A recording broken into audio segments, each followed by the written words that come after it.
एक बार की बात है, किसी नगर में एक राजा ने एक मंदिर बनवाया जिसमें श्री कृष्ण की मूर्ति भी रखवाई, लेकिन उसकी कभी पूजा नहीं की। पूजा करने के लिए मंदिर में एक पुजारी को रखा गया। पुजारी नियमित कन्हैया जी को नहलाता और बड़े ही श्रद्धा भाव से उनकी पूजा अर्चना करता। राजा भी रोज कन्हैया जी के लिए एक फूलों की माला रोज भेज देता और जब वह दर्शन के लिए आता तो पुजारी उस माला को उतारकर राजा को पहना देते। ऐसा करते करते पुजारी की भी उम्र बीत चुकी थी।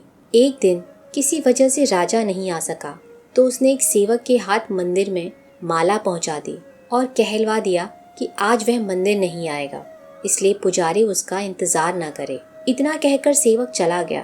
पुजारी ने हमेशा की तरह कन्हैया जी को माला पहना दी, लेकिन जब शाम हुई तो पुजारी यह सोचने लगा माला उतारकर किसे पहनाई जाए। उसने सोचा क्यों न ये माला आज मैं स्वयं ही पहन लूं।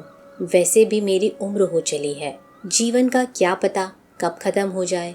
इतना सोचकर पुजारी ने माला उतारकर अपने गले में डाल ली, लेकिन इतने में ही सेवक आ गया और उसने बताया कि राजा की सवारी मंदिर में पहुंचने वाली है। राजा की सवारी की आने की बात जब पुजारी ने सुनी तो वह डर गया।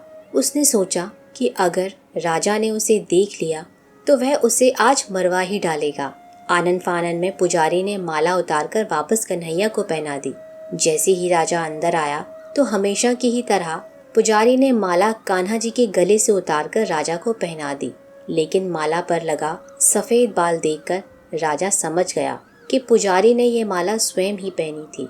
बस फिर क्या था, राजा क्रोधित हो उठा और उन्होंने गुस्से में पुजारी से पूछा कि माला पर सफेद बाल कहाँ से आया।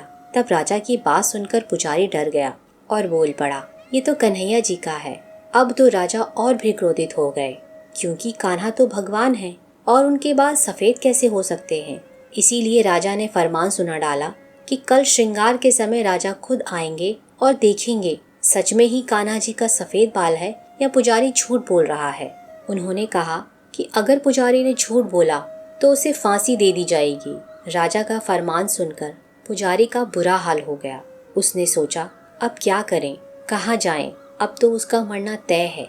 तब रोते रोते वह भगवान की शरण में पहुंचा और उसने कहा कि हे केशव, मुझसे झूठ बोलने का अपराध तो हुआ है, लेकिन हो सके तो मुझे क्षमा कर दें और मेरी राजा से रक्षा करें। पुजारी ने कहा कि हे माधव, आपकी सेवा करते करते मैं वृद्ध हो चुका हूँ, अब आप मुझे माफ कर दीजिए, ऐसी गलती दोबारा नहीं होगी। यही कहते कहते पुजारी की ना जाने कब आंख लग गई और उसकी आंख तब खुली जब सुबह हो चुकी थी। उधर सुबह उठते ही राजा भी आ गया और कहने लगा आज कान्हा जी का श्रृंगार वे खुद करेंगे। ऐसा कहकर जैसे ही राजा ने कान्हा जी का मुकुट उतारा तो देखा कि श्रृंगार के तो सारे बाल ही सफेद हैं, लेकिन राजा को फिर भी यकीन नहीं हुआ। उसे लगा कि फांसी के डर से पुजारी ने बालों का रंग ही बदल दिया है। राजा ने सोचा क्यों ना कन्हैया जी का एक बाल तोड़कर देखा जाए। इसके बाद राजा ने कान्हा जी का एक बाल तोड़ लिया, लेकिन जैसे ही बाल टूटा कन्हैया के सिर से खून की धारा बहने लगी।